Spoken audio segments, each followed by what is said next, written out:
Continuing education knows that at the end, students want to graduate, and we can help them do that because we take the time to really listen to their needs and we understand all the different options that are available across the campus for them.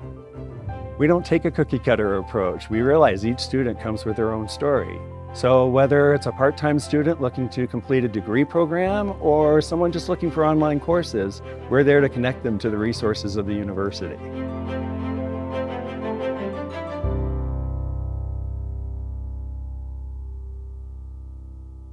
Welcome everybody, I'm Jonathan Singer. Today is April 10th, it is 12 p.m. and this is panel number 18045, Psychedelics, Science, Therapy, and Policy. So if you're here for something else, please stay because it's going to be quite the ride. I'm Jonathan Singer, your moderator here. I also work as the Senior Director of Policy Programs at the Boulder Chamber of Commerce and have a former life as a lawmaker. So I spent 8 years working on the cannabis legalization regime, but came through it honestly as a caseworker working in the world of case management for kids at risk, as well as people struggling with substance use.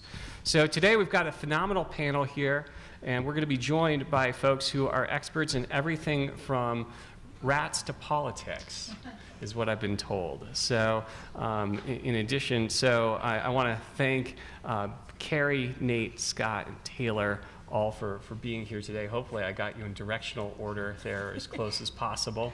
But we're going to hear from folks with a wealth of knowledge. Carrie comes to us to really speak from an expertise in the world of policy as it's happening right now. Nate comes by this just as honestly, starting out in the world of philosophy and politics, policy, and moving into the world of mindfulness, and as that relates to this issue. And then Scott down there, well, while he may be an expert in the world of rats, he also goes far beyond just our small primates to these larger primates that we all talk about here today. And Taylor has been working in the rulemaking arena here as it relates to the new regime in psychedelics here in the state of Colorado, doing groundbreaking work. But before I wax too poetic, I'm going to let each of our speakers introduce themselves a little bit and tell us why they're here today and what they hope to share with the group. In the meantime, for those of you who do have questions, please raise your hand. We'll have note cards going around, and we will always prioritize students, but that doesn't mean questions from the audience aren't welcome, so please let us know what your thoughts are, but write them on some note cards, and I'll make sure to get as many of those out as we have this robust discussion today. With that, Carrie, take it away. Hi, so actually I'm not going to be talking about policy at all. Just wanted to clarify that. Thank you. So it wasn't a surprise to anyone. I'm kind of just going to give a little brief overview and talk more about the, just to start off, right, psychedelic assisted therapy and clinical research is not a new topic. There is actually a history with a lot of research that was conducted back in the 50s and 60s. It just wasn't up to the standards as modern times, but findings that were generated from that really did find a supporting role for psychedelics as an adjunct to therapy for a variety of disorders. Unfortunately, in the 1970s, due to sort of like rampant psychedelic use, as well as the growing concerns of the methodological flaws that were within that research, and then finally with federal regulations put in place which basically restricted psychedelic use, that all kind of ended. But in the past 2 decades, there's been a lot of renewed research and interest in psychedelics as a tool in therapy, and we've kind of been able to address to some degree the flaws that were there in the 50s and 60s with a lot of randomized clinical trials that include placebo-controlled conditions as comparisons, and the findings from that have been really, really promising.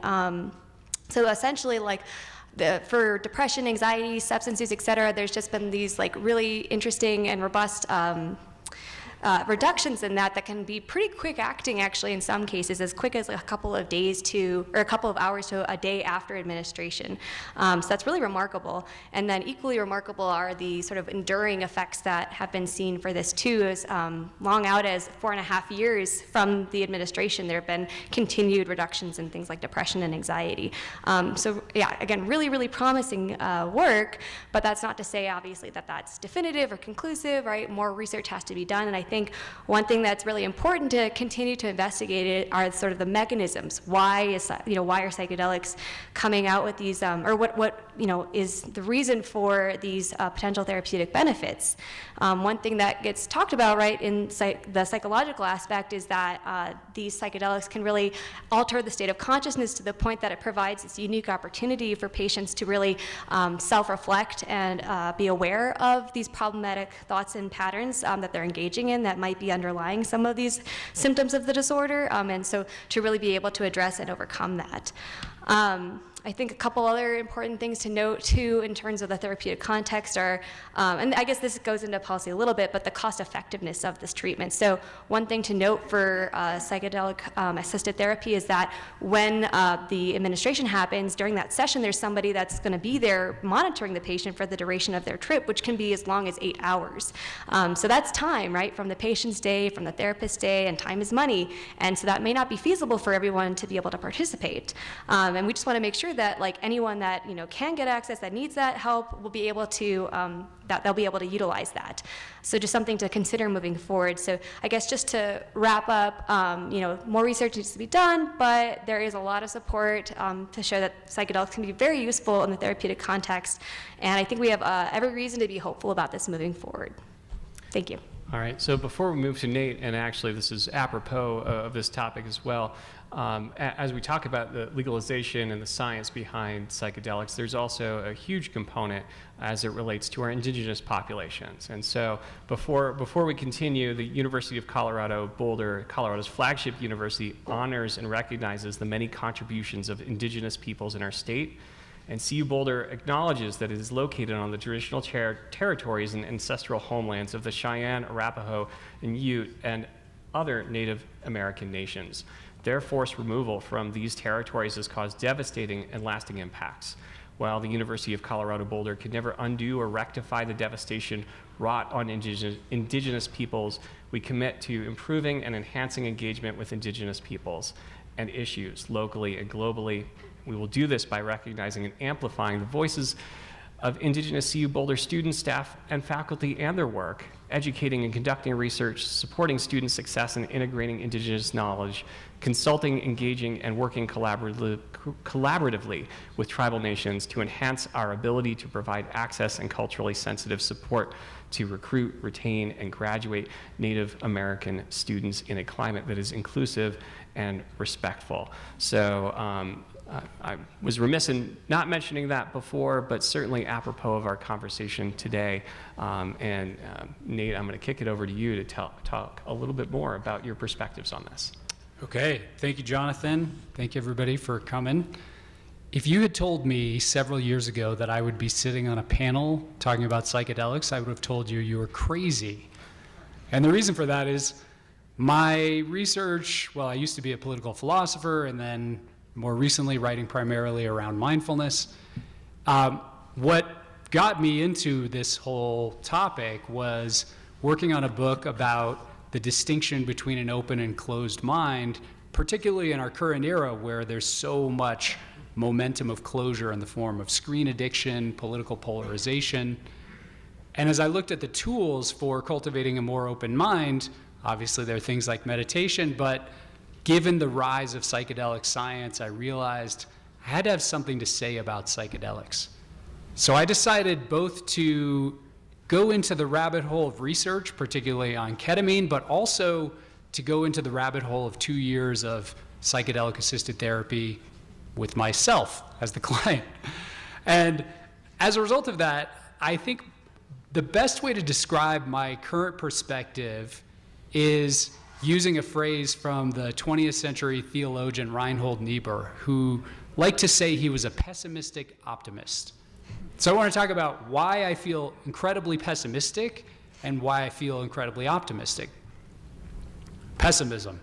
First thing, I have found that in these discussions, it's very unclear the line between psychedelics as a consciousness expanding, mind expanding set of compounds and psychedelics as just yet another way to escape from the suffering that we experience in modern life.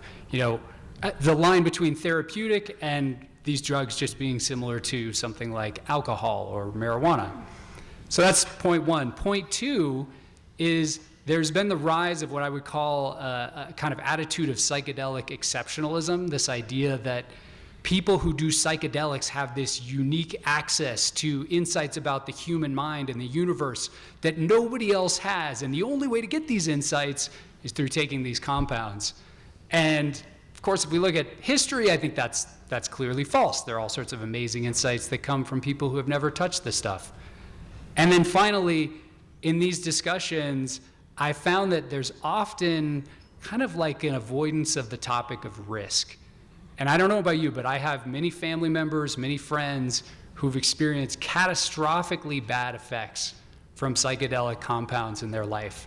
So I think we really do need to just acknowledge that these are extremely high risk compounds that we're dealing with.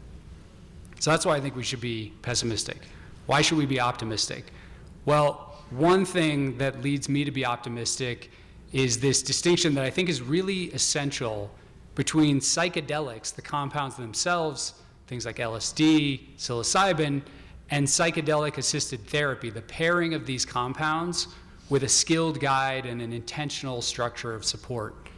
And it turns out that the research tells us when we shift from psychedelics as pure compounds used recreationally to something more like psychedelic-assisted therapy, we can really mitigate many of the risks associated with these compounds. Perhaps not all of the risk, but much of the risk can be mitigated.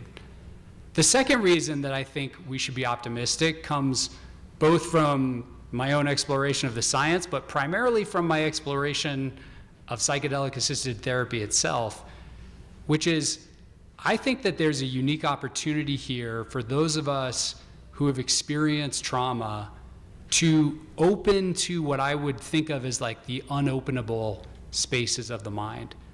That there are some parts of the human psyche for many of us that are so raw, so vulnerable, so traumatized even, that there's just really no way to get there in ordinary consciousness. And psychedelic-assisted therapy may give us a way, for many of us, of going to these places and re-experiencing them in a new and different way. The metaphor that I really like to use here comes from Robin Carhart Harris.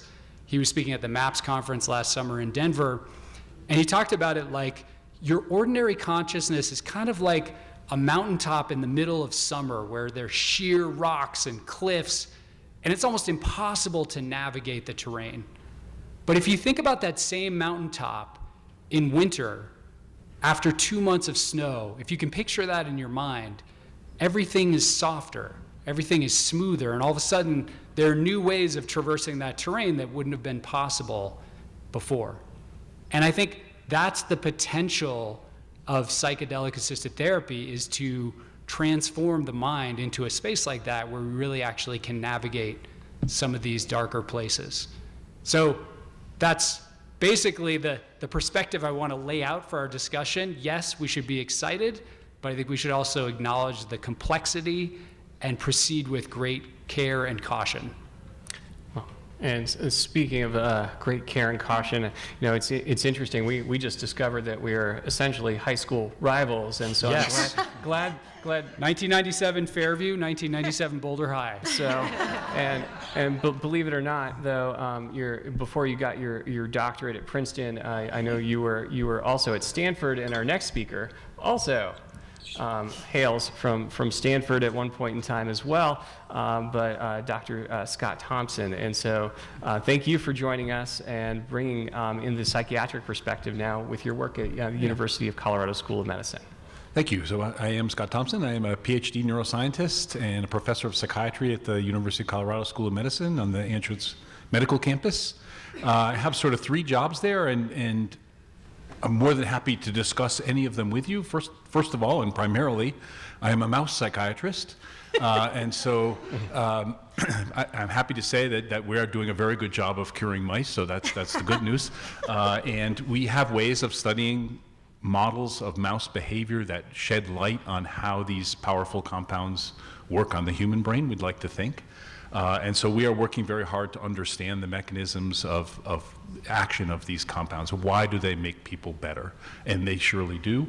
And so to follow up Nate's analogy with a little biology, what happens under the influence of psychedelics, it seems, is that your brain is slightly more plastic.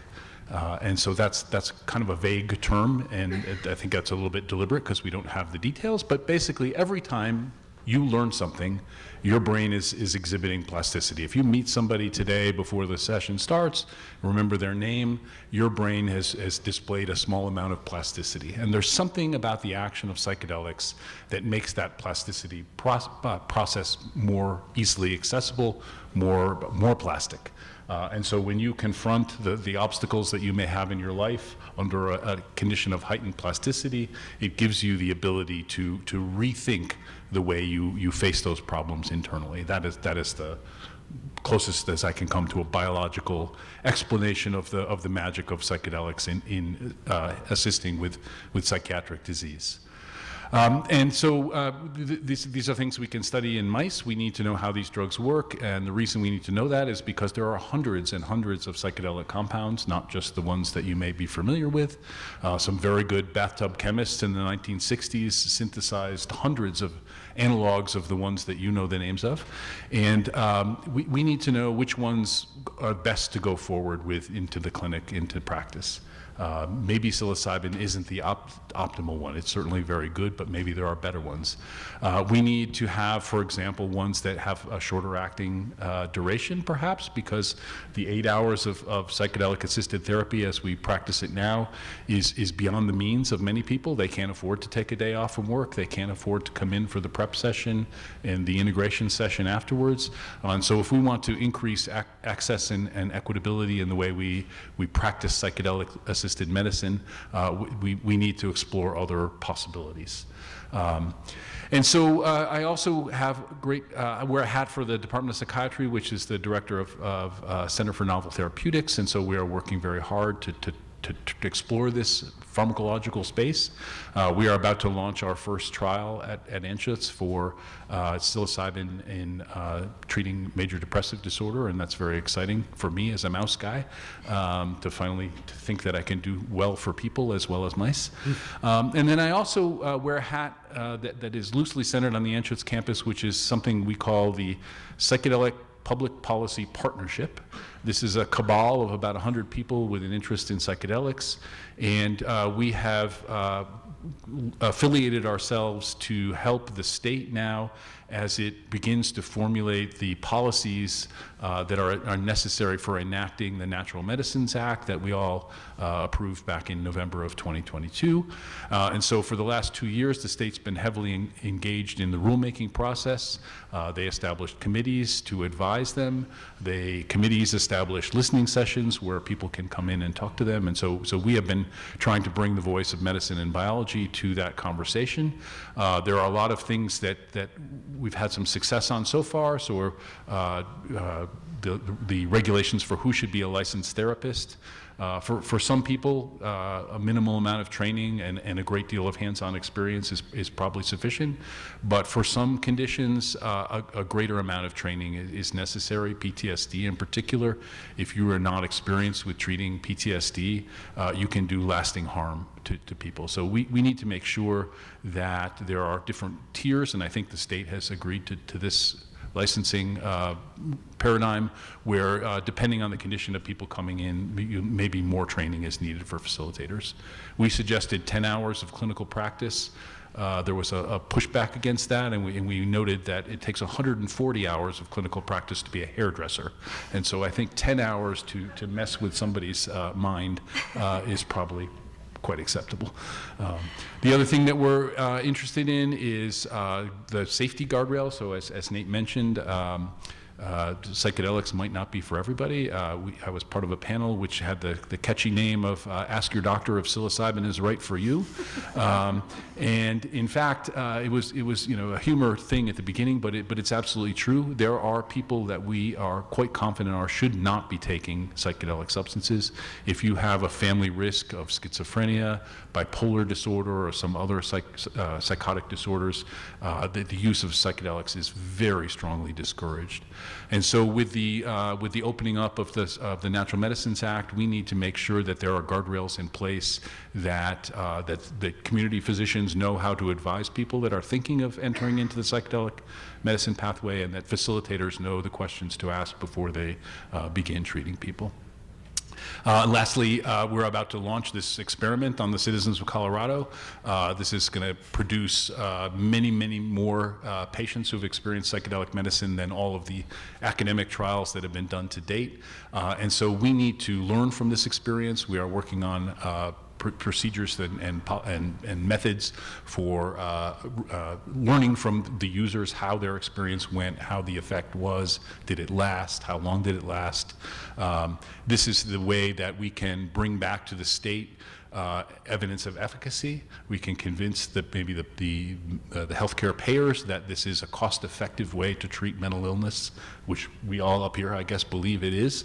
But we need numbers, and the best way to do that is to collect the experience of Coloradans as they go through this process. So I'm happy to discuss any of that as we go forward. All right, and as somebody who is acutely aware of what our Department of regulatory agencies does as it regulates professions, I can certainly say, as somebody with my haircut, that maybe we should take more time to talk to our hairdressers and require a number of hours. But that may be more biology than it is practice on that. So with that being said, we're going to move to our last panelist here today.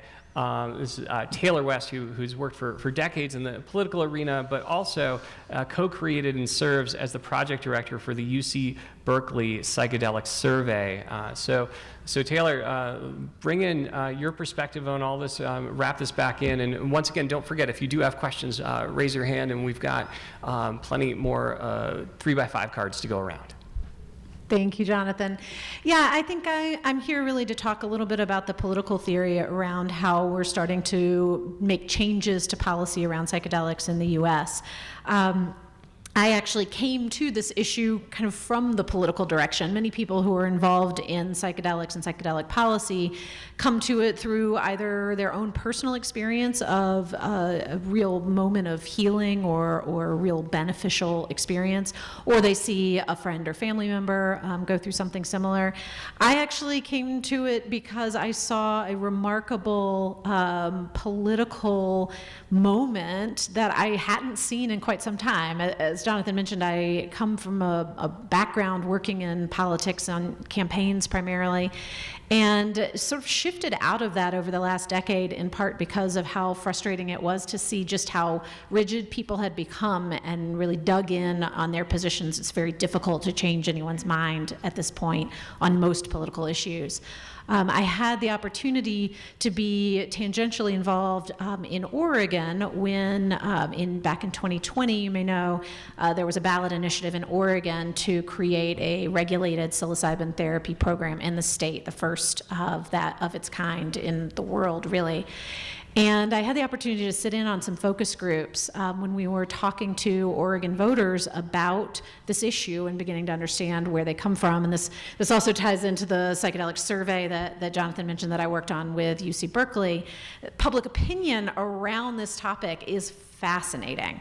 And what we discovered in this focus group is that people, while they did not have a lot of information about psychedelics, they didn't have a lot of preconceived notions in the same way that actually they did when it came to cannabis. They were very open to having their minds changed or evolved when given information about what was possible with psychedelic-assisted therapy. We talked with people about the mental health crisis, and it was such a place of common ground for people, this concern that we have a crisis globally around mental health and that the tools that we have are just not sufficient to meet the challenge. And then we talked with them about the research that has been referenced here around the effectiveness of psychedelic-assisted therapy on some of the most common mental health challenges that we deal with: depression, anxiety, trauma. And when we were able to talk with them about the legitimate research that has been done at well-known institutions that show that this has the potential to help some people who are not being helped by our current tools, that immediately began to soften the ground for people to be interested in this concept. The next piece of that messaging that proved to be extremely important is talking about the guardrails. And it is very important that in all of our conversations around this, we do need to acknowledge that these are incredibly powerful medicines, and particularly at the dosings that we're talking about for a therapeutic effect. We can't go into this pretending like this doesn't have a profound effect. That is the whole point of psychedelic-assisted therapy. And so we also need to acknowledge that in the policies that we're building around these compounds. So those sort of three pieces, talking about the mental health crisis, talking about this as a potential new tool in our box, and talking about the ways that we are going to move policy that includes some of these guardrails, the training, the licensing, the regulations around how this psychedelic-assisted therapy is provided. Those things really opened people's willingness to consider voting yes on an initiative like this. Watching people genuinely change their minds in the room was something I hadn't seen in a long time. And it made me really excited to actually step back into doing some political work that I hadn't done in a while. So I served as an advisor on that Oregon campaign. It was successful. And then we started to look at where might we be able to continue to expand this opportunity for policy reform. I live in Denver, and certainly Colorado, as I'm sure you are aware, has a history of drug policy reform through ballot initiative. It's also a state that has a ballot initiative process that is more accessible than some places. And so it felt like a natural fit for where we might start to look at expanding this policy reform. So I ended up helping to lead the initiative here in Colorado, Proposition 122. If you live here in Colorado, you were able to vote on that in the November 2022 ballot. It did pass by a fairly significant margin, 56%, something like that, 56 or 57. And it was because we were able to talk about all of those message points that I discussed.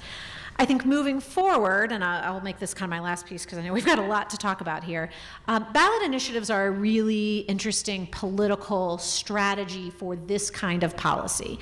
When it comes to psychedelic policy, much as it was with cannabis policy, our elected leaders tend to be the most risk-averse of our society around things related to drugs.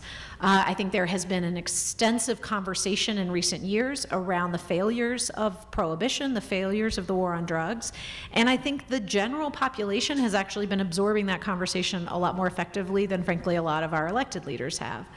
So when you do a ballot initiative, you can take these questions directly to voters instead of having to work through kind of the fear of a legislator who's worried about backlash on a vote. Ballot initiatives also allow you to write the policy much more in a much more detailed way than going through a legislative process. So those are ways that you can really have some control over what happens. The downside to ballot initiatives is they are unbelievably expensive to run, really unfairly prohibitive when it comes down to it. And I think we saw cannabis policy move almost exclusively by ballot initiative for quite some time before legislatures were willing to start thinking about making changes in their own states. What we're seeing with psychedelic policy is that things seem to be moving more quickly. I think we've seen success with the ballot initiatives in Oregon and Colorado. There's going to be an initiative on the ballot in Massachusetts this fall. Those are, good sort of first signals. But we're also seeing something like 30 states have had legislative efforts around some aspect of psychedelics, whether it's study committees, funding research, looking at creating regulated programs like we're building here in Colorado. That's happening much more quickly than we saw with cannabis. The idea of accepting that there might be a productive way to provide access to psychedelic-assisted therapy seems to have caught on much more quickly. I think that's partly because the research is more extensive, and I also think, frankly, that cannabis legalization helped open up a conversation around the idea that maybe blanket prohibition is not the right way to handle our approach to drugs. So I'm happy to talk more about kind of the political process moving forward. I also have lots of thoughts about what's happening in Colorado and how these policies can be designed in the best ways. But I will stop there and let us move on to the discussion. Well, no, before we, and thank you, all four of you, for being here. You know, we've got a few questions already on the board. We've got about 30 minutes to go. And so before we go into the questions, though, I want to do some level setting on a couple of things, because, you know, we are already using terms that either our viewing audience from home or even our audience here may or may not be familiar with. And so I wanted to start with a very easy one, and thankfully we've got, you know, a PhD psychologist here and a PhD in neurobiology. What is a psychedelic? We hear, you know, we talk about cannabis, we talk about alcohol. There's a fentanyl crisis that's, you know, moved on down to xylazine and other things. Whether, you know, from Taylor's perspective of how do you communicate to the voters, we want to make sure we have an informed electorate. So when we're having that informed electorate, you know, Carrie, you know, Scott, you know, tell us, what is a psychedelic? Let's start there. Well, actually, I think probably you know way more about this, because neurobiologically, I think it has a lot to do with, that's how it gets classified. So, Yeah, so to biologists and pharmacologists, the classic psychedelics are things that produce the trip that we all may know, experience. They do that by activating a particular receptor for an endogenous neurohormone called serotonin. And so to biologists and pharmacologists, a psychedelic is a substance that produces strong activation of the 5-HT2A receptor. Got that? Ketamine has very potent effects on your perception of the world. And so in that sense, it's like a psychedelic. It is not acting by serotonin receptors.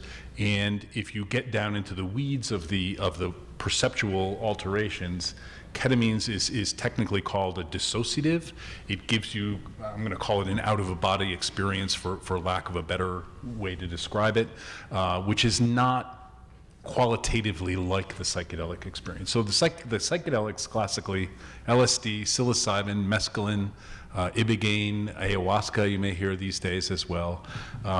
What the voters passed is for the moment just psilocybin, but in 2026 we should also have a compound called DMT and ibogaine and mescaline as well. All right, everyone got that? All right. Just one addition to that, MDMA Absolutely. would also not be a classical That's right. psychedelic. That's right. It is called an entheogen because it produces this empathetic response. So, so easy stuff here, right? No, in all senses of it, I wanted to do that level setting because there is the pharmacological terminology. Carrie, did we miss anything, or? yeah, I was gonna, I mean, the serotonin receptor part was, I'm less familiar with, but I was like, that's how I've been conceptualizing like the classic hallucinogens. So and so I'm going to bounce to Nate and Taylor here. Any other thoughts on that level setting? Because I know what we define pharmacologically may not be what we define politically or even socially necessarily. And so any thoughts on that one, Nate or Taylor? I would just say, yeah, Scott is absolutely right. The classical psychedelics fall in that bucket.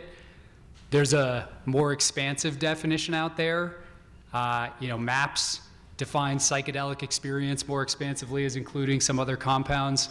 Stanislav Groth at one point defined psychedelics as non-specific amplifiers. So if you go that far, all of a sudden breath work can be a psychedelic, music can be a psychedelic. So I don't know where we should draw the lines, but I just want people to be aware that there are different definitions and there is a kind of debate culturally out there about what we count.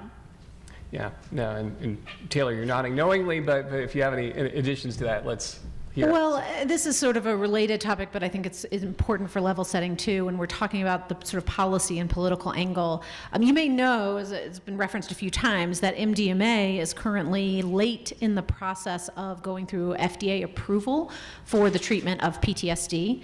It's an extremely arduous process. MAPS is the Multidisciplinary Association for Psychedelics. Shoot, I'm forgetting I'm forgetting the last two. But anyway, they have been, frankly, working for MDMA's FDA approval for practically the last 30 years. We are close to the finish line there, but it has also cost at least $100 million at this point, and will likely be more before it's over. And I say this because I think it's important to recognize that there are some people who question why we would do an initiative like Colorado's when you could, in theory, put psilocybin and these other psychedelics through the FDA approval process and really, fold it into the medical system in a traditional way. There are lots of different reasons for why people choose to support a more state policy level route, but one of them is certainly the amount of time it takes and the amount of money it takes, and frankly the fact that our sort of drug approval process in this country is somewhat broken. And so I want to say that in conjunction with this sort of level setting that there is the FDA approval route, and the process that I was talking about when it comes to sort of the political work is really about exploring ways to create access that doesn't require the arduousness, frankly, of going through that process. So a lot of questions here about benefits and dangers. A lot of questions about benefits and dangers. And so, and by the way, most folks here have not sort of directed this to any specific speaker, and so I'm going to do my best to try and direct it, but also if other people have thoughts on it, let's entertain those as well. So and thank you all, by the way. I know we're trying to remember what MAPS stood for. I tell people I have ADD. It's acronym deficiency disorder. We should all do our best not to use acronyms in this room here, and in life. It's a great way to get people to tune out, actually, and we want people tuned in. So starting with an acronym, if a PAT session goes sideways, i.e. a bad trip, what does the therapist actually do in response? That's the question. I'm going to build on that just one step further and say, some of you are dealing with the regulatory component of this, some of you are dealing with the pharmacological component, or even the social component of this. So I'm gonna throw it. Scott, you sort of nodded really quickly on that one, so I'm gonna throw it to you, but then I'd like to hear some other responses from the panel on that one. So. Yeah, I think Nate may have a lot to say about that too. Yeah. So, there are a couple things to say. First of all, the bad trip, right, that we all, have in our vernacular. What academic studies and I think underground clinical practice has shown is that if you prepare people for the experience and they come into it with the mindset of what they hope to get out of it, and they're in a setting where they feel safe and comfortable, and they're with a high quality product, that the risk of bad trips, so to speak, has gone down to very tolerable levels. Let's hope so. But then there's another experience that Nate may want to speak about, which is the challenging experience, right? If you are confronting something that's holding you back in life, it's difficult, it's hard work. Many of you have probably experienced this in your lives.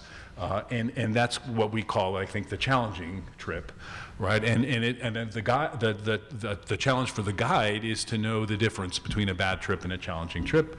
Most people feel it's necessary to confront the challenging experience and get to the other side. But how do you know when somebody's under the influence? Should bad trips happen, there are medications that we can give. This is a little bit of a policy issue that we need to face. We need to help EMTs know what to do if they are called on a 911 call to a healing center with somebody who's having a bad trip. Do they have the medicines available to them that can stop the trip? But I haven't seen the state talking about that yet, but it's an important topic. All right. Nate, other thoughts? Yeah, I would just say there's really interesting research here on quote unquote bad trips, challenging trips. Roland Griffith's team did a survey of about 2,000 people on their worst experiences with psilocybin, and they found 40% of people rated their worst bad trip as one of the 5 worst, most challenging moments of their entire life. 11% of people said they put themselves or others in physical harm. 3% of people ended up needing medical attention. So this is out of 2,000 people. That's a pretty substantial portion of the people who are using psilocybin. Again, this is recreationally. But the really weird finding of this study is that somewhere around 80% of these people said that they actually benefited from the experience of having this bad trip. And I think that's really interesting because it gets to Scott's point that yes, there are bad trips and there are challenging trips, but sometimes those experiences are actually, in a paradoxical way, a sort of gateway to healing. Maybe it's uncomfortable, maybe it's really terrifying on some level, but there is that possibility that a bad trip is actually almost like a vehicle toward some sort of healing. And when you have a guide who can help you in the session, but also through the integration over time, meeting the day after, a couple days after, the weeks after, I think you can begin to mitigate the problematic consequences of a bad trip and begin to redescribe it as potentially a healing moment. Carrie? I was just gonna kind of reiterate what Scott is saying, and also actually what Nate was saying too, that when you are in the sort of proper setting and you've been kind of given some preparation for it, I think those bad trips are usually pretty, they're not very likely. So there was a systematic review and meta-analysis regarding some of these psychedelic-assisted therapies among, I think it was depression in particular, but essentially the adverse events that happened, the worst adverse event that was the most common was nausea and headaches. So, they didn't really I would imagine that's just very rare for this to occur when you've been given all of this prep and you're with someone who, is helping to make sure that you're going to be safe during the duration of the trip. So I'm going to do one more sort of on the more sort of ominous side, and then we'll hopefully get to something a little bit more lighter and expansive. But I thought this is an important question here. What is the current danger in psychedelics, in street drugs that may be mixed with other street drugs by current illegal drug salespeople? So and if none of you have a response on that, that's fine too. But well, I will say there's two different things I kind of would want to address here. One is that in Colorado, what has been both decriminalized and now is part of the regulated access program that is being developed with facilitators and licensing and all of that. Each of the compounds that is involved in that is a natural compound. They are things that can be grown. They are things that can be used without extensive processing. And so while that doesn't immediately protect you from sorry, I lost the word, from basically things being added in or having a, I'll keep moving. It does add a little bit of a less risk in terms of receiving something that has been adulterated. That was the word I was looking for the whole time. So when you're talking about a mushroom, for instance, if you are taking those in their natural form, you have a little bit more confidence that at least they have not been adulterated with something like fentanyl, which we know is now, infiltrating much of the drug supply throughout sort of the underground market. So that's one piece of it. I think also an important part of changing our policy around these compounds is to make it possible for people to access these medicines in a way that is transparent and accountable. And that is part of the licensing and regulation process for a program like the one we're installing in Colorado, is that the producers of these medicines will be subject to licensing and review and accountability in ways that you will never ever get in a system that operates underground. Yeah, and we've got some political questions coming here too, but and I'll try not to interject myself too much as a moderator here, but one of the things, having formerly been a social worker, I work with the substance use advisor group here in Boulder County, which is an amalgamation of people who are living in recovery to law enforcement to medical experts. We are on the CU campus right now. Anecdotal reports from students right now is that you cannot find if you are currently using cocaine, you cannot find cocaine without fentanyl in it. So test your drugs. Public service announcements. Test your drugs. Carry Narcan. There are ways that you can do it. And Taylor, thank you for bringing us back to sort of the political implications of this and why we may or may not want to legalize things.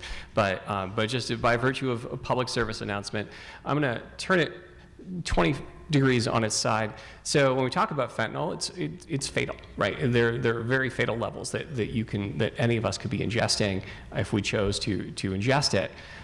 Psychedelics, we talk about LD50, right? Lethal dose, right? We hear about overdoses in opioids and in alcohol, other substances. Fatality element when it comes to psychedelics. What does that look like, and what should people know?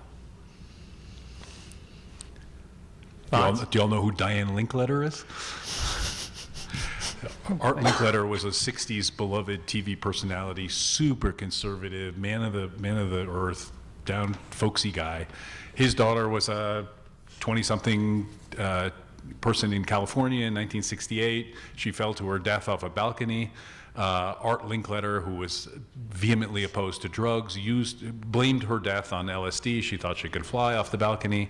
In fact, she was depressed and she committed suicide. Didn't stop Art. He couldn't admit that his daughter was depressed and committed suicide, and so Art mobilized the silent majority to convince the Nixon and Johnson administrations to launch the war on drugs, basically. And so there's a lot of bad things that can happen that don't really have anything to do with the drugs. And to me, that's a much greater risk. People have studied the relative risk of all kinds of substances of abuse, and psychedelics are near the bottom, far below alcohol, for example. And so the greater risk is somebody being intoxicated and doing something they shouldn't do. So I'm going to jump to Carrie on that one for a second, actually, because we talked a little bit about polysubstance impairment, what that means. So polysubstance being, excuse me, that it's alcohol plus something, or opioids plus something, or psychedelics plus something. So where is the science going on this? There are obviously legal implications to this. If somebody is driving under the influence of alcohol, we know 0.08 is the legal limit, regardless of whether or not somebody is impaired at that level. We've decided as a community, as a society, that's the limit. We don't necessarily have limits for other substances right now. Tell us a little bit about what that looks like from your world, where we might want to look to move forward in that world. Yeah, so I actually am not super familiar with the literature when it comes to psychedelics in particular, plus other substances, except for maybe in particular psilocybin and cannabis use. From what I do know of that, essentially any kind of polysubstance use is usually not a good thing, or it's associated with increased use of multiple substances. So, but looking at psilocybin and cannabis use, that does increase cannabis dependence, or at least there's an association with that. So there's a problem right there. And cannabis use per se is not necessarily a problem, but obviously dependence on anything is an issue. So that's something to be aware of and considerate of. Trying to think if I know anything else about psilocybin or psychedelics and any other substance. Well, it's an emerging field. I don't know if anyone has any other thoughts on this one. We can jump to another topic here, but it is something just to be conscious of and aware of, and the science is still forming around that. So. Yeah, I think it would just be important to emphasize the point that Scott made, which is that from a chemical and toxicology standpoint, psychedelics are extremely low on the risk scale. They have an extremely low risk of addictive properties, in part because repeated use of them actually decreases their effectiveness as opposed to a lot of other drugs. And they also have a very low risk of toxicity in the same way that other drugs can actually cause, fentanyl or opioid use can actually literally kill you. That's not the case with these medications or these compounds. But what it really highlights is the importance of understanding that the risks are around the environment that you are consuming these compounds in.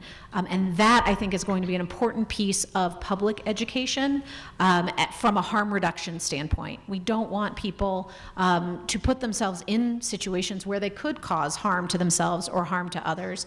And that's why it's very important for people to understand that it's not a good idea to do psychedelics. Whether you're in a regulated system or decriminalized or an illegal system, it's a bad idea to do them alone. It is a good idea to have someone who is in charge of taking care of everyone and making sure that the environment is safe. So I would encourage you, if this is a topic that you're interested in, or if, frankly, the use of psychedelics is something that you're interested in, educate yourself about the safe way to engage in that. So This is going to be important as the healing centers get up too, right? I mean, just because it has a Colorado approved healing center label on the door doesn't mean the facilitators there are necessarily trustworthy and well trained and know what they're doing.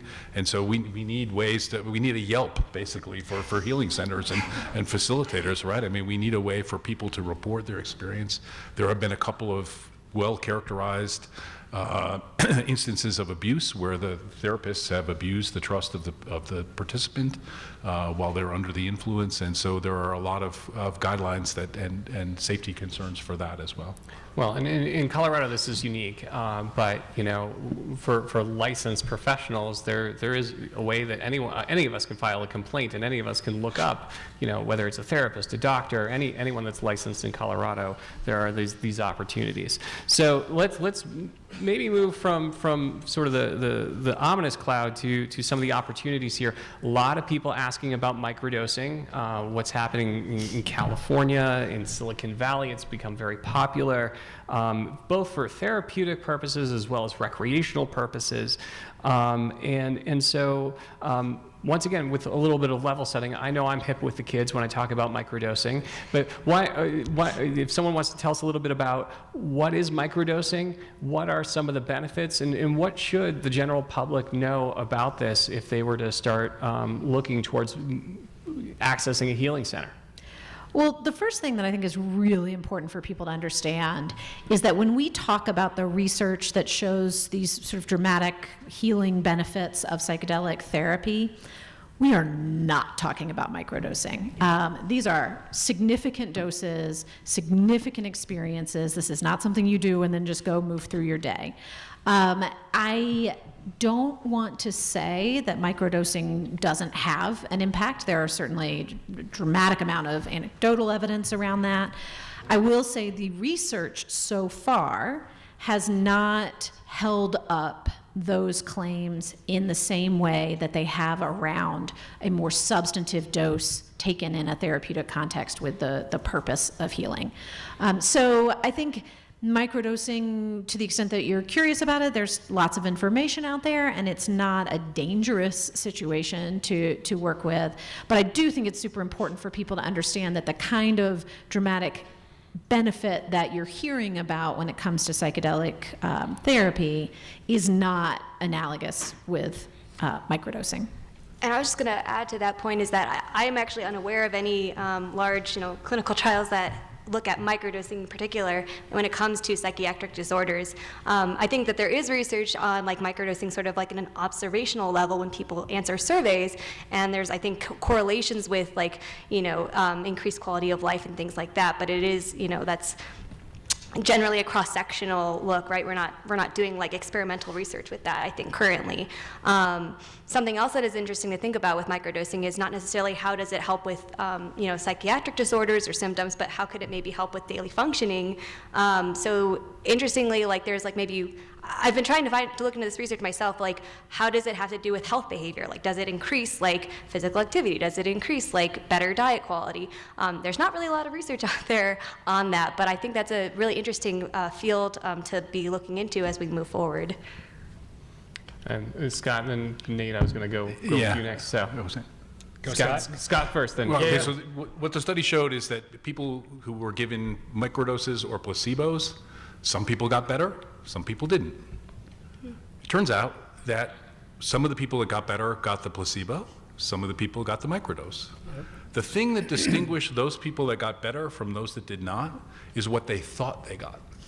Everybody who thought they were microdosing got better. Everybody who thought they got the placebo did not get better. And so that is to make a point that the mind is a powerful thing. And the placebo effect is extremely real. If you believe you are going to get better, there's a significant chance that you will. And so microdosing might be, you might say, harmless, right? So if you think you're going to get better and you do feel better, great.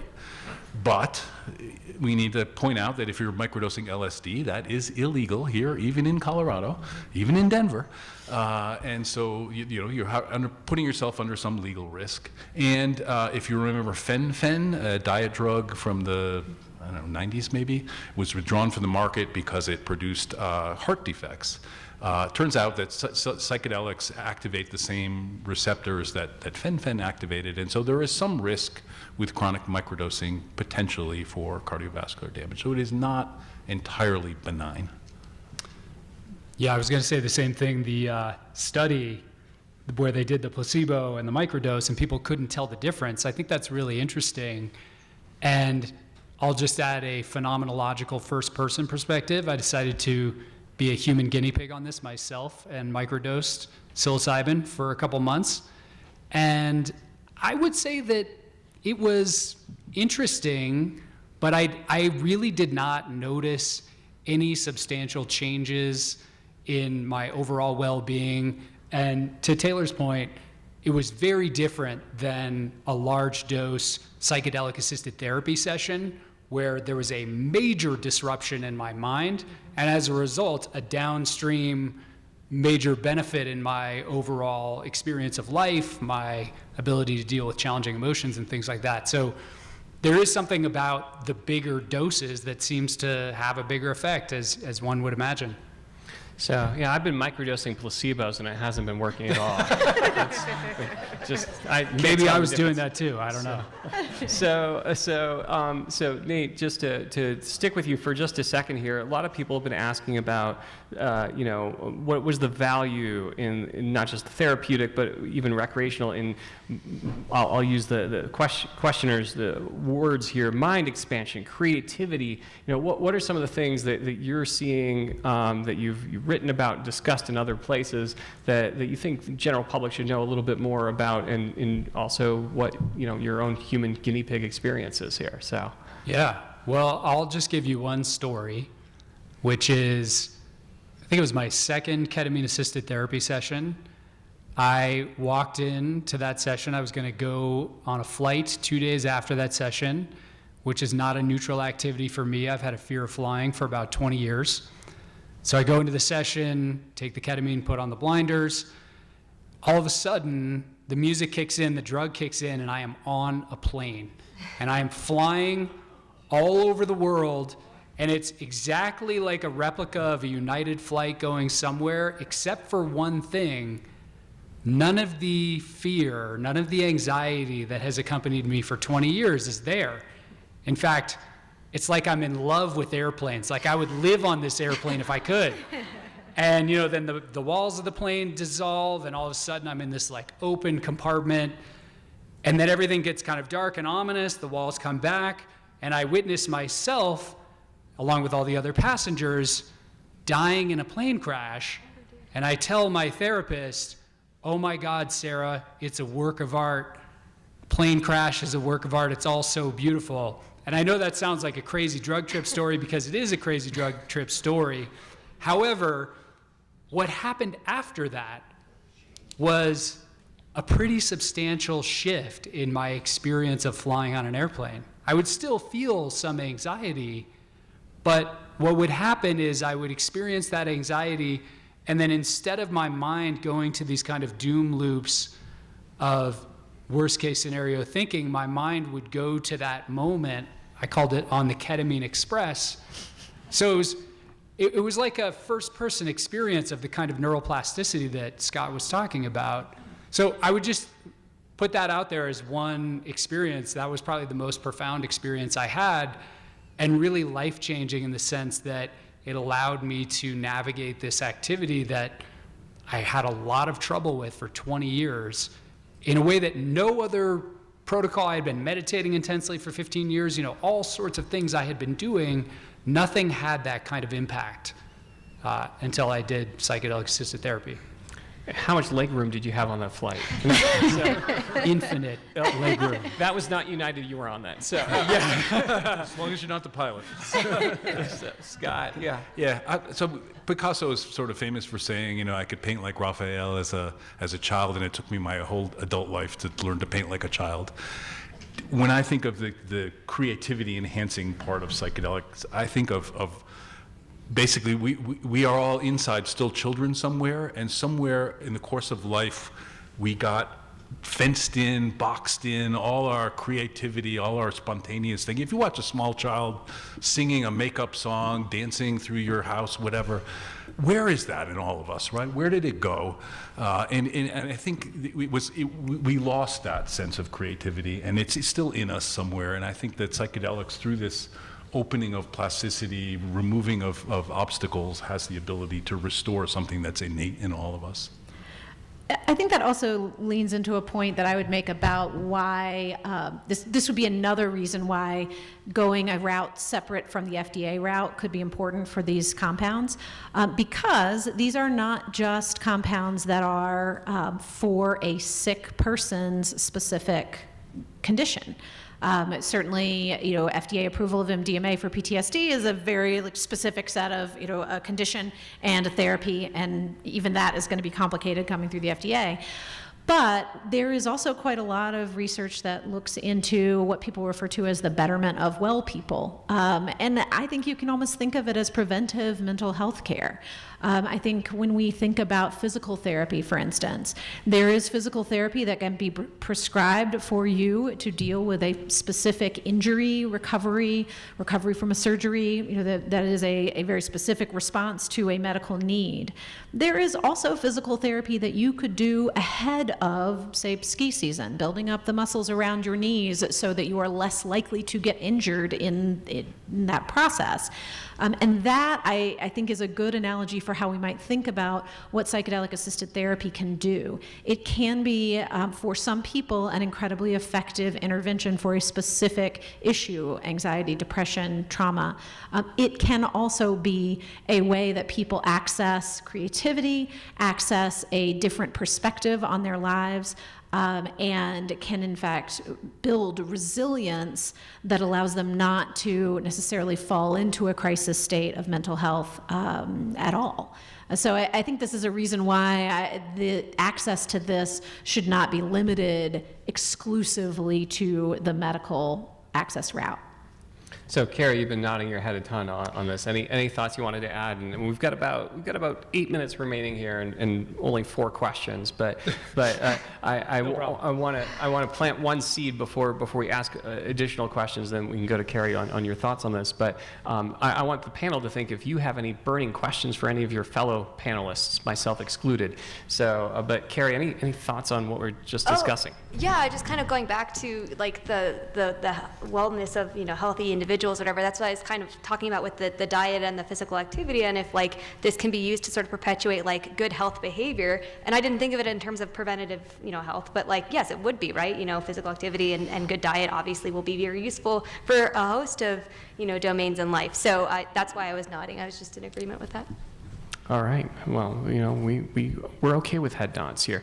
All right. So Taylor, you actually hit on something that was asked by one of the panelists or one of the audience members here, asking about why doesn't "quote unquote" big pharma take over hard drugs, whether it's cocaine, fentanyl, you name it. Obviously, our pharmaceutical companies really good at one, marketing, 2, product safety in terms of the requirements they have to do with the FDA. You sort of made note that this should not be within the realm of that, or should at least be considered. So I'm wondering if you could expand on that, and I'd love to hear what else the panel has to say about that. Yeah, there's a few things going on here. One of which is that pharma companies at any point over the last several decades could have pursued this route. They didn't, for various reasons, but probably the most obvious one is that it's going to be very difficult to make money off of these compounds because they are not patentable patentable. There are ways to make tweaks to the compounds. There are ways to potentially make tweaks to the sort of therapy that surrounds the compounds. But in general, these aren't new discoveries. These are compounds that have been around for a very long time. Many of them are naturally derived. And there isn't a huge economic incentive for major pharma companies to spend time doing research and development on a drug that they're not going to be able to have exclusivity over for that sort of patent period. That has really been one of the biggest reasons that there hasn't been a lot of progress on this through mainstream pharma. You are starting to see there is a movement in the pharmaceutical world, but it is mostly being supplemented by nonprofit interest. And so, for instance, the MDMA trials and moving that towards FDA approval, that's being held by a pharmaceutical company now called Lykos. It was spun off of MAPS, the organization that we've been talking about. But Lykos's progress through the clinical trials was primarily funded by philanthropy. And because there wasn't a strong enough economic model through our sort of capitalistic approach to make it worthwhile for a company to pursue that. So that's a big reason why we aren't seeing that sort of pharmaceutical route. It's also a reason why I frankly feel very committed to the state policy route, because it feels like one of the only ways that we are going to create broader access for these treatments. Other thoughts on that one, or should we move on in our last 5 minutes? All right. Just to add that, I mean, the economics of psychedelic medicine for the really ill is a huge barrier, and we don't have a solution at this point. We are at CU Entrance Psychiatry talking to the Lykos MAPS folks about having a clinic for MDMA-assisted therapy for PTSD. It's 84 hours of clinician time for one patient, and it's, I forget, 19 visits or something like that for the patient. And so this is a huge barrier, whether it's regulated access or big pharma access. So along the lines of clinical trials, one person just asked, how can we enroll in a clinical trial of psychedelics? So somebody has really motivated the crowd here. So how does that work? Get your pencils out. The nationwide, it's clinicaltrials.gov. Lists all, and you can search then for all of the psilocybin trials. We also have at the CU Entrance campus a clinical trial site, and I don't know how to direct you there off the top of my head, but you can probably Google it though, right? So I'm sure you can. Yeah. So, all right. Well, we'll maybe get that in the post-production here. So in the waning 3 minutes or so that we've got, I'm going to keep on the pharmaceutical line for just a second, because I really want to prioritize the questions that came from the audience. Ketamine, Elijah McClain. Is the horrific situation that happened in Aurora, where he's administered a fatal dose of ketamine. There have been criminal trials now held by holding the people who administered that, as well as the officers accountable. But fundamentally, we still have a 23-year-old who's no longer with us for having literally done nothing. Why not do these kinds of things without pharmaceuticals? And when these things become dangerous, what are some of the things that we should look out for, be hyper-vigilant about or vigilant about, so we don't see a repeat of what happened there? And I know the state legislature just passed a bill that talks about ketamine administration and greatly diminishes the ability of law enforcement to administer it. But in a generic sense, any thoughts from the panel on that topic? I mean, I think from just a general public standpoint, it's important to understand that ketamine in particular, it goes back to Scott's earlier comments about kind of what we define as psychedelics and how we talk about these things, and education is going to be incredibly important here. Ketamine, unlike a lot of the other more classic psychedelics that we've talked about, does have a much higher potential for abuse and potential for harm.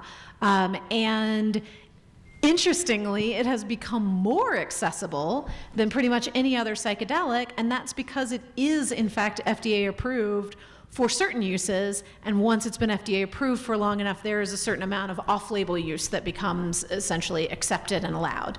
And that, unfortunately, has meant that ketamine has become used in these sort of as a mental health drug in some situations without any of the surrounding therapy that we know is critical to really making it an effective medicine.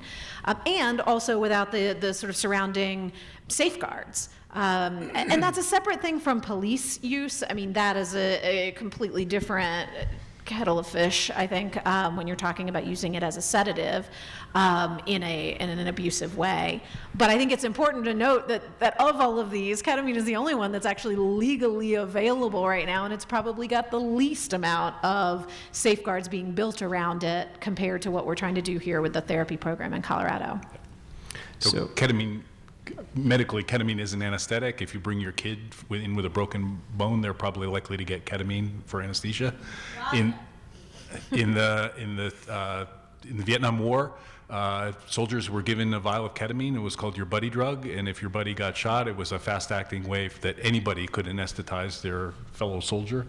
And so the psychiatric use is a very sweet spot in the dose-response relationship for ketamine. Too much is absolutely fatal, and those EMTs should damn well have known better. Yeah, I would just say one last thing about ketamine.